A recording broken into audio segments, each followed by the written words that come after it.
this week. Let's start with the biggest game of the week for you and I. Big Ten Championship features Purdue versus number 2 Michigan. After what we saw Michigan do against Ohio State, what are you expecting from them in the Big Ten title game?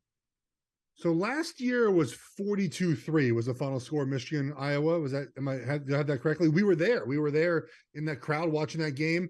Maybe like 42-13 in this game. Purdue just doesn't have the dudes. And you can make the argument that Michigan possibly has a letdown, but you can make the argument last year too. And they came out against Iowa and kind of just slowly, methodically took that game over. And I think with Purdue really not being able to score points, right? I think I'm going to pull my numbers up here to make sure. Purdue's offense is 70th in points per drive. Like, they just can't score enough in this game to keep up. I think Michigan will win at the line of scrimmage. They did it last weekend. And they'll kind of just slowly kind of take the air out of the Purdue team. And it's no slight to Purdue, just Michigan's a better football team. And you can maybe hope that they don't show up. But if they show up, even they play like a B+ game, RJ, I think they win this game going away. It's really difficult for me to give Purdue more than a fighting chance in this game, simply because their defense does not match up well with Michigan's offense. To that end, nobody's defense has matched up well to Michigan's offense when they've had their assortment of tailbacks. But even against Ohio State, right, we're talking about Donovan Edwards going for over 200 yards as Blake Corum was forced to miss basically the entire game with a knee injury. You're really going to ask Aiden O'Connell and Charlie Jones to do a lot of the work here to keep you in this game.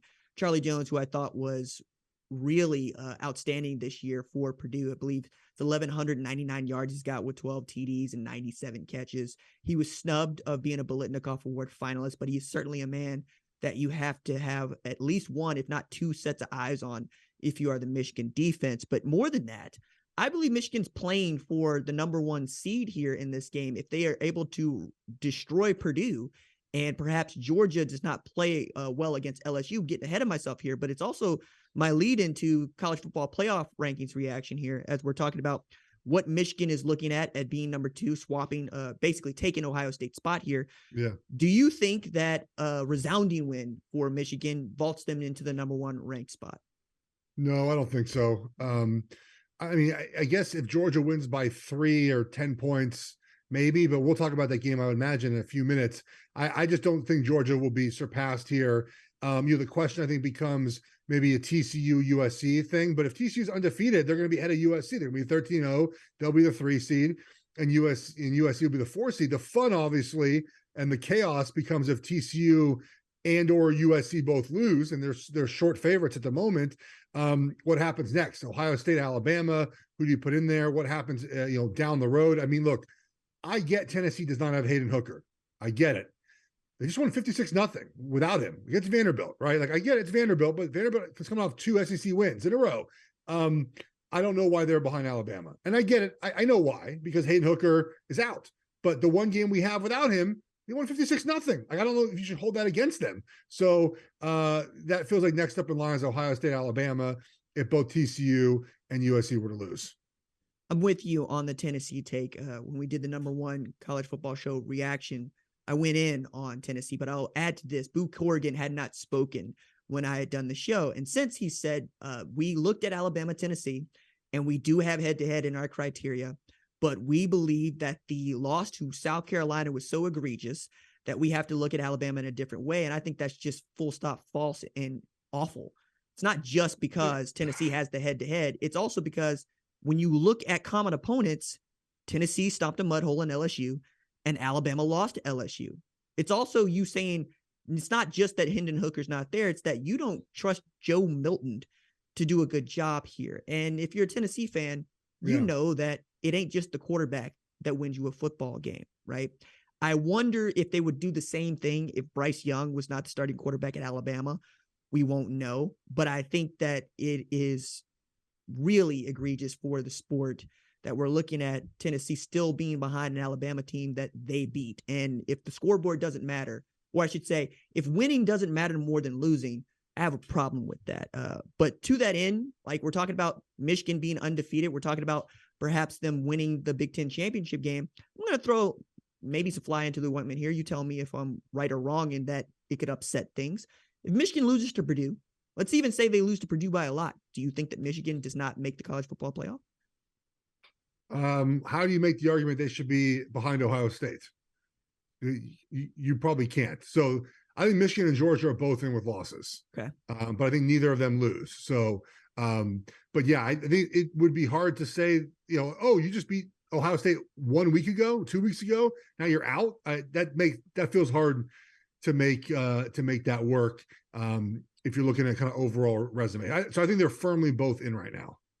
Well, then let's go from the Big Ten championship game to the Pac-12 championship game, which I think is quite honestly the most interesting championship game we have on the agenda this weekend. Number 11 Utah versus number 4 USC.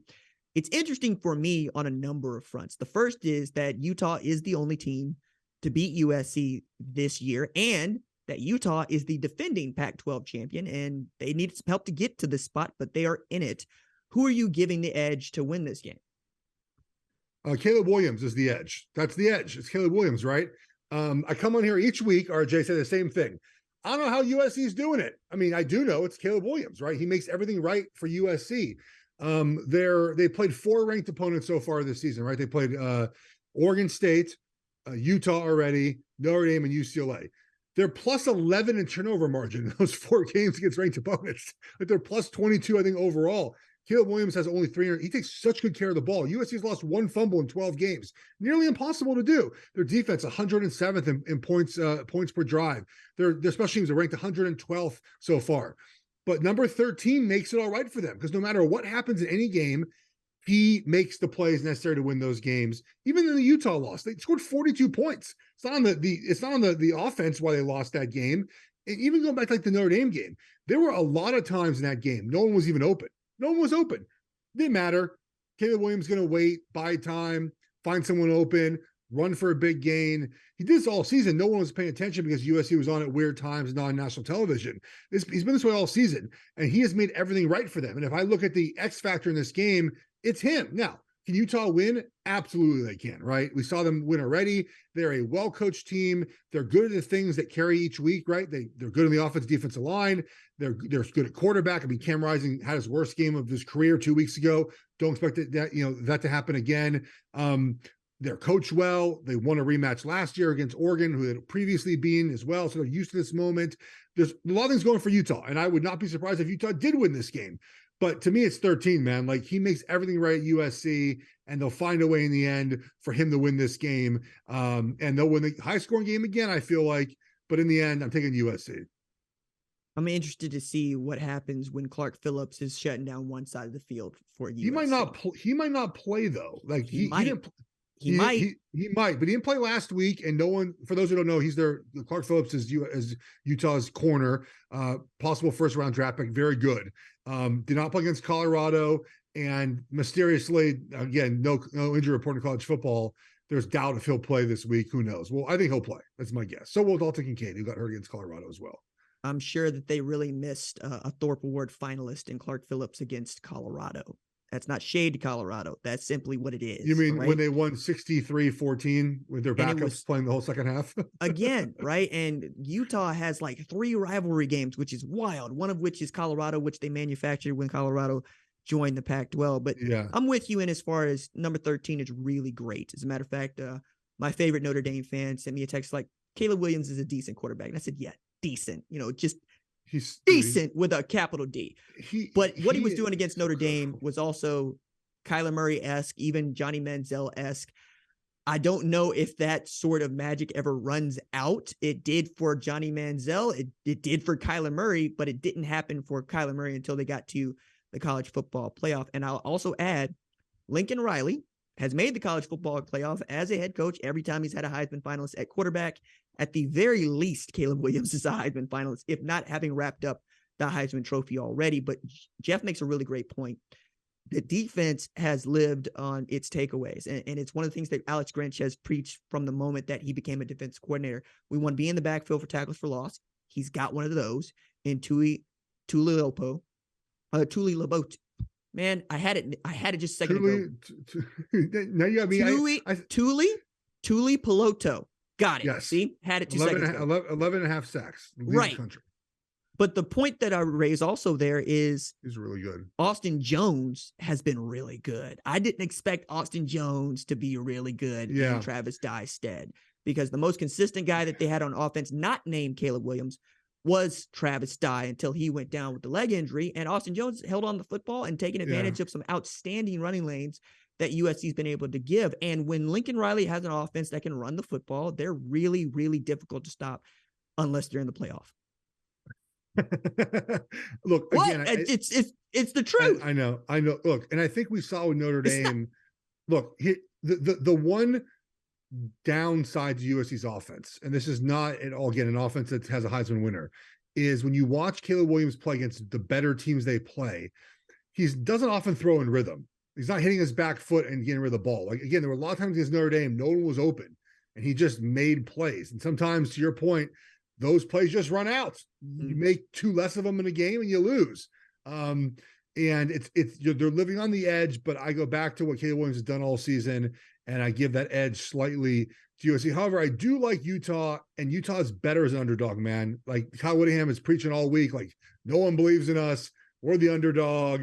Like that's Utah plays better in that role than when they're the favorite. It's really, they just historically have been better in that underdog mentality. I want to see what Cam Rising still has left as well. I'd also mention that Cam Rising and Caleb Williams were both not just recruited by Lincoln Riley, but had committed to him at one point or another at Oklahoma. Thank you for watching the #1 college football show. Please remember to subscribe to the channel and like this video so that you don't miss any of the best college football coverage in America.